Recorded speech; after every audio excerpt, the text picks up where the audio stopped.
Innal hamdalillah nahmaduhu wa nasta'inuhu wa nastaghfiruh wa na'udzu billahi min shururi anfusina wa sayyiati a'malina may yahdihillahu fala mudilla lahu wa may yudlil fala hadiya lahu wa asyhadu an la ilaha illallah wahdahu la syarika lahu wa asyhadu anna Muhammadan abduhu wa rasuluh.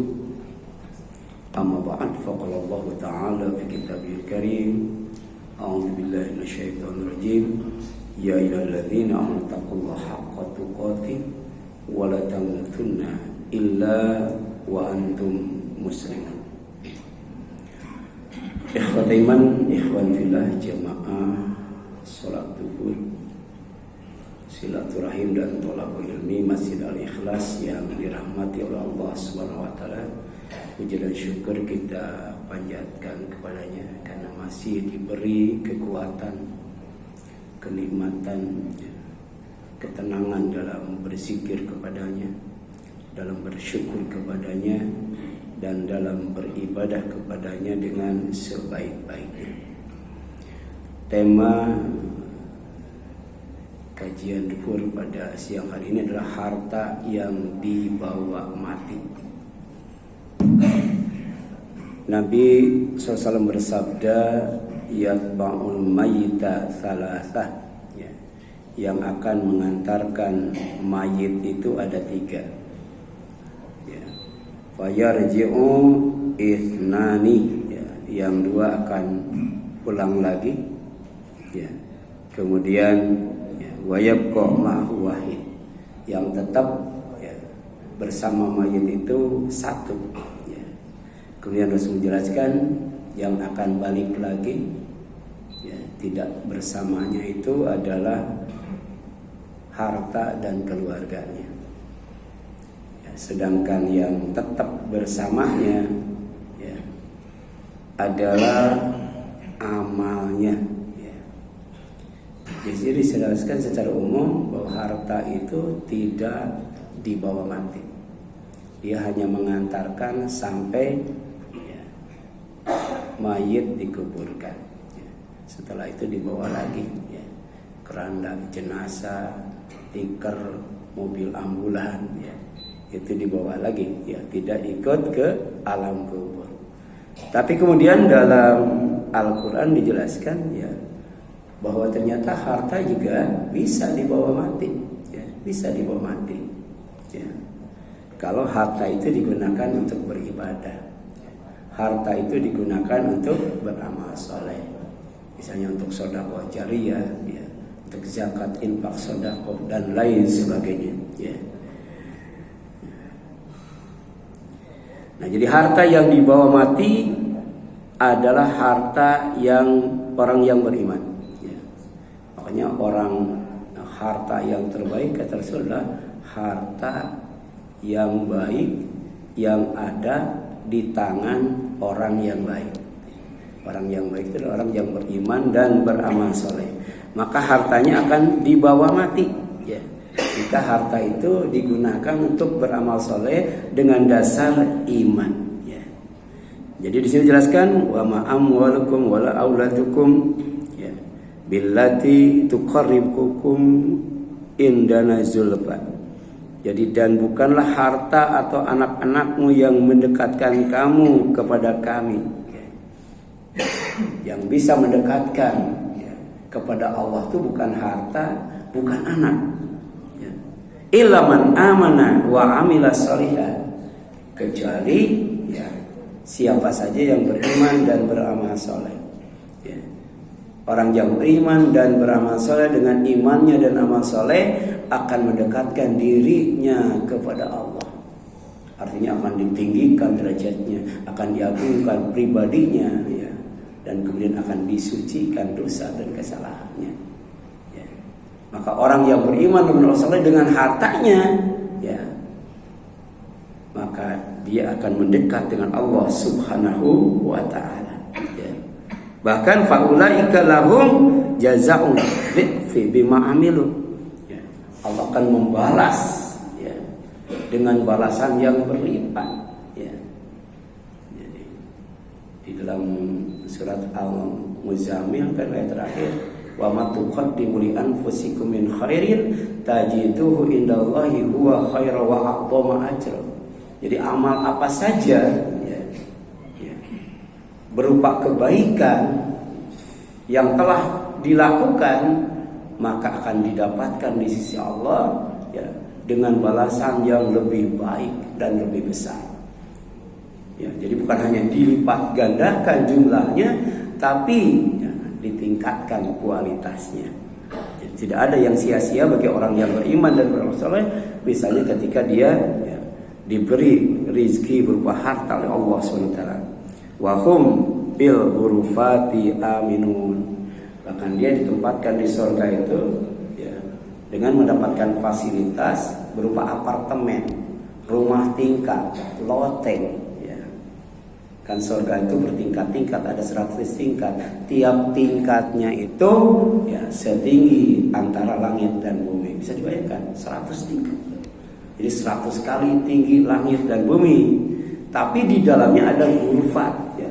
Ghurfat itu rumah tingkat, semacam apartemen ya. Kemudian harta yang dibawa mati adalah harta yang disisihkan untuk berbagi makanan. Luar biasa ya. Jadi bagi makanan, maka itu adalah harta yang akan dibawa mati ya. Rasul mengingatkan kepada kita inna fil jannati ghurafan ya. Jadi di surga itu ada rumah bertingkat ya, apartemen ya, turabu duhuruha min butuniha ya, wa butunuha min duhuriha ya. Rumah bertingkat itu transparan, unik ya. Dari luar bisa melihat bagian dalam, dari dalam bisa melihat bagian luar. Mungkin yang namanya Burj Khalifah itu yang ada di Dubai itu terinspirasi dengan hadis ini ya. Makanya dari tingkat pertama sampai tingkat terakhir tembus pandang semuanya ya. Terbuat dari kaca ya. Dan di surga ada yang lebih ya, megah daripada itu, lebih tinggi daripada itu, bahkan lebih unik daripada itu ya. Namanya ghurafan ya, ghurafan. Dan itu disediakan bagi orang yang beriman dan beramal soleh, kemudian menggunakan hartanya untuk beriman dan beramal soleh. Maka faqala Arabiyun, orang Arab Badui, ya, Arab kampung, dia berdiri tertarik dengan ya, rumah bertingkat itu yang disebutkan ya, oleh Rasulullah. Kemudian faqala, dia bertanya, liman hiya ya Rasulullah? Untuk siapa ya, rumah bertingkat itu? Maka kata Rasul, liman aqabal kalam, bagi orang yang membaguskan omongan. Ternyata omongan yang bagus itu buah dari keimanan dan ketakwaan ya, yang akan menjadikan Allah ya, kita mudah beramal soleh, bahkan dosa kita diampuni oleh Allah SWT. Ya ayyuhalladzina amanu taqullaha wa qulu qawlan sadida yuslih lakum a'malakum wa yaghfir lakum dzunubakum. Wahai orang yang beriman, bertakwalah kalian kepada Allah, perbagus omonganmu, solehkan omonganmu, karena kelak Allah akan mensolehkan amalmu dan akan mengampuni dosamu. Jadi berawal dari iman, membuahkan ketakwaan, membuahkan tutur kata yang baik. Dan ternyata tidak sia-sia kalau kita bisa ya, berbicara dengan sopan, ya, santun, lemah lembut, jujur dan sebagainya. Sebab apa? Yuslillah a'malakum. Dia Allah akan mensolehkan amalmu. Wa yaghfir lakum dzunubakum, dan akan mengampuni dosamu. Jadi ketika Rasul ditanya, ya Rasulullah, amal apa yang paling banyak memasukkan manusia ke surga? Kata Rasul, yang paling banyak memasukkan manusia ke surga itu pertama adalah ya, takwa kepada Allah. Yang kedua, budi pekerti yang baik.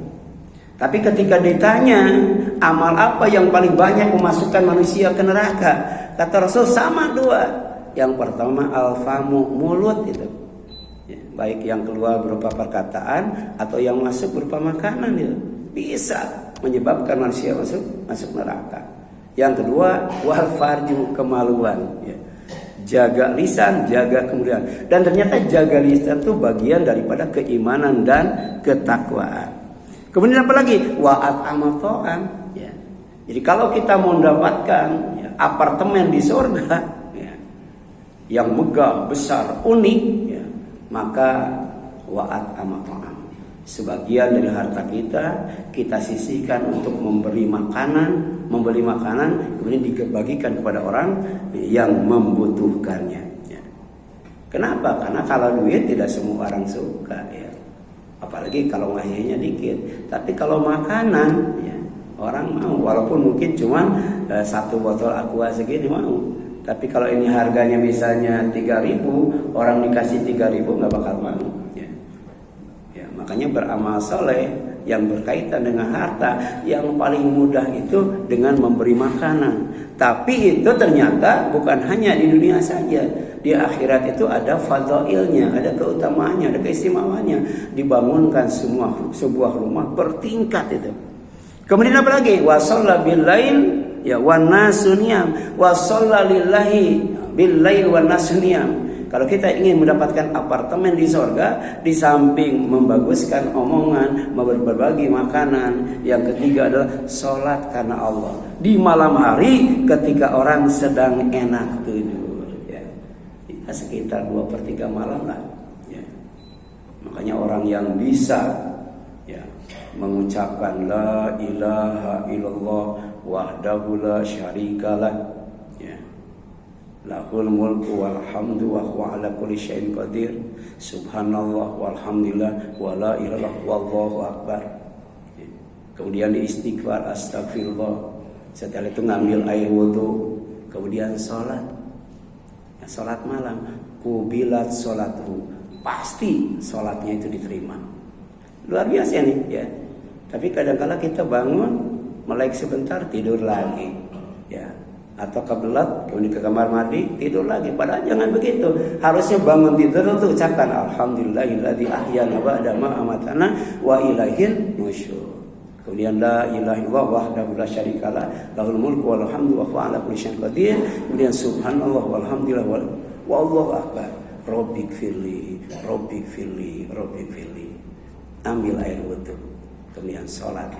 Dan ini juga ada kaitannya dengan setan.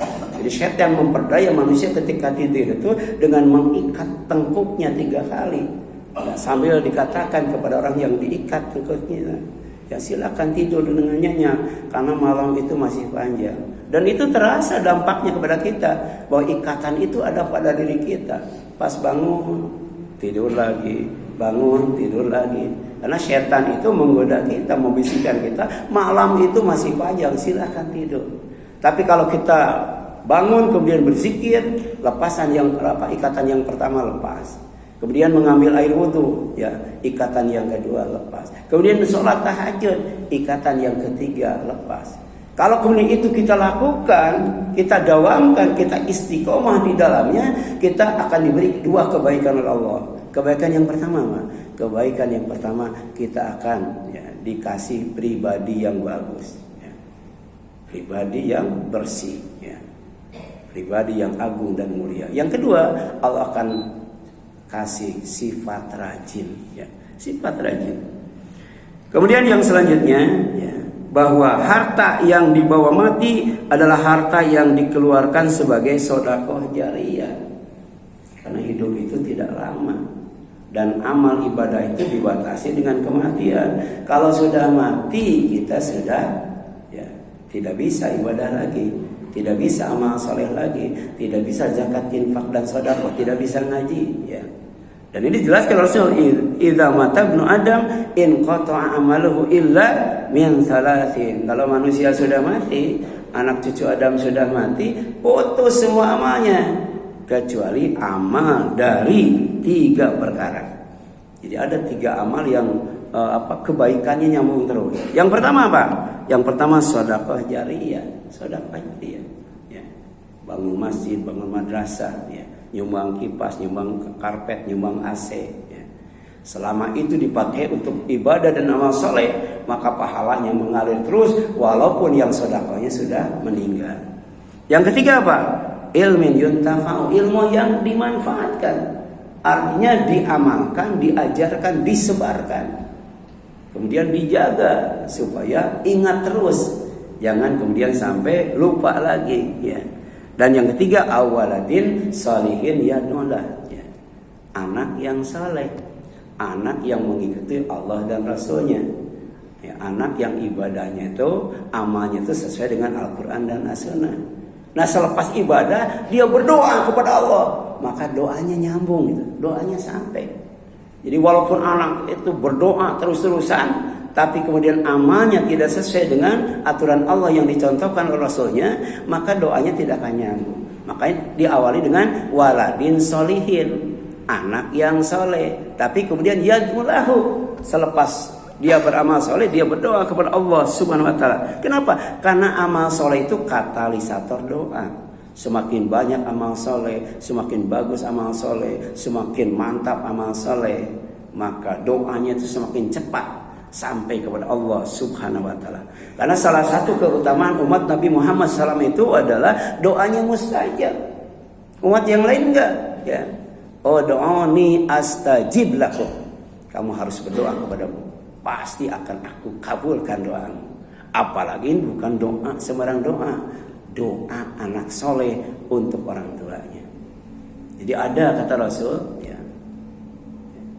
seseorang yang asalnya di surganya itu level pertama, naik level kedua, naik level ketiga. Kan tadi sampai 100 level itu, ya. Padahal orang itu kan sudah mati, tapi di surganya derajatnya diangkat terus.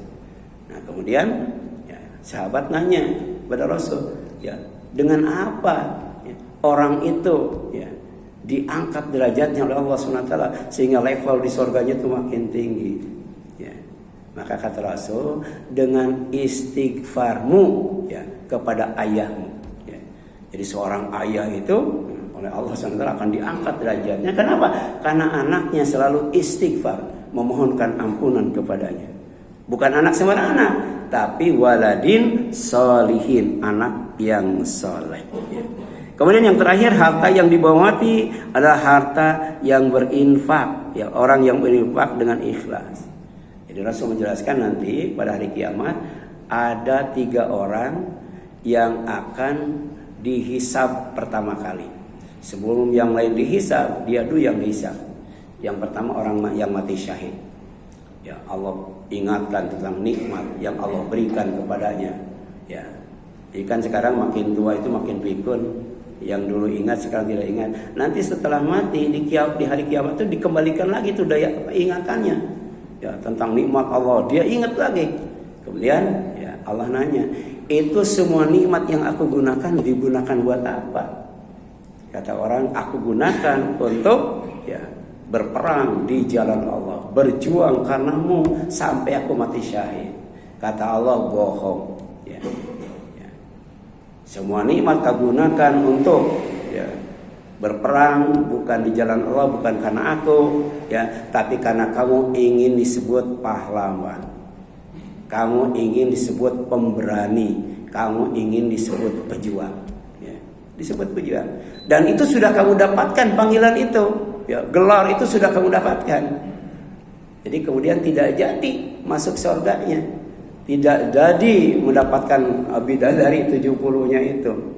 Tapi kemudian Allah perintahkan malaikat untuk menyeret dia dalam posisi telungkup, wajahnya di bawah diseret ke neraka. Bayangkan tuh, ada orang yang dimasukkan ke neraka itu wajahnya dulu itu diseret. Tapi ada orang yang masuk neraka itu kakinya dirantai, tangannya dibelenggu, disatukan ke dagu, kemudian dilemparkan, ya, dibakar hidup-hidup di dalam neraka dalam keadaan tangan terbelenggu, kaki terantai. Tapi ini ya tidak dirantai, tidak dibelenggu. Tapi karena dia tidak ikhlas ketika berjihad di jalan Allah, ya diseret itu ke neraka, tidak dimasukkan ke dalam. Yang kedua, orang yang berilmu dan orang yang pintar baca Al-Quran, diperlihatkan nikmat yang telah Allah berikan itu. Dia ingat lagi nikmat itu. Allah nanya, itu kamu gunakan buat apa? Ya, saya baca Quran, ya, saya ngajarkan Al-Quran, ya, semuanya karena Allah. Aku menuntut ilmu itu karena Allah. Kata Allah, kadzabta, bohong. Ya, kamu baca Al-Quran karena ingin disebut qori. Ya, kamu mengajar ilmu karena ingin disebut alim. Ya. Dan itu semuanya sudah kamu dapatkan di dunia. Ya. Akhirnya disuruh malaikat menyeret dia, posisinya telungkup, diseret ke neraka. Padahal dia ya alim, ya dia qori, tapi alim dan qorinya hasil dari tidak ikhlas di dalam mengajar, menuntut ilmu. Ya. Dan yang ketiga, ya, itu namanya ya orang yang berharta. Allah kasih nikmat yang banyak, ya, diluaskan hartanya, dimudahkan hartanya, ya, sampai duitnya itu tidak berseri, gitu ya. Kemudian Allah tanya, semua nikmat yang aku berikan padamu, kamu gunakan buat apa? Ya, dia jelaskan, ya, saya infakkan, saya sedekahkan, saya zakatkan semuanya. Karena engkau, bukan karena siapa-siapa. Kadzabta, kamu bohong. Ya, kamu berinfak, bersedekah, berzakat semata-mata kamu ingin disebut dermawan, dan itu sudah kamu dapatkan di dunia. Dipanggil malaikat, diseret, ya, dalam posisi telungkup. Bayangkan. Ya, dihinakan, dinistakan Allah SWT. Kenapa? Karena ibadahnya bukan kepada Allah. Padahal kita setiap hari berikrar, inna salati wa nusuki wa mahyaya wa mamati lillahi rabbil alamin. La syarika lahu wa bidzalika umirtu wa ana minal muslimin. Insyaallah ya, jabatan kita, kekayaan kita, ilmu kita, kalau kita gunakan untuk beramal soleh, semuanya akan ya kita dapatkan dalam bentuk nikmat-nikmat yang lebih baik dan lebih kekal serta lebih besar di akhirat nanti. Amin ya Allah ya rabbal alamin. Itu barangkali yang dapat disampaikan. Mudah-mudahan bermanfaat bagi kita sekalian. Mohon maaf apabila kesalahan kurangan. Ya, aku qouli hadza wa astaghfirullah li wa lakum. Bal afu minkum subhanaka Allahumma wa bihamdika asyhadu an la ilaha illa anta astaghfiruka wa atubu ilaik. Wassalamualaikum warahmatullahi wabarakatuh.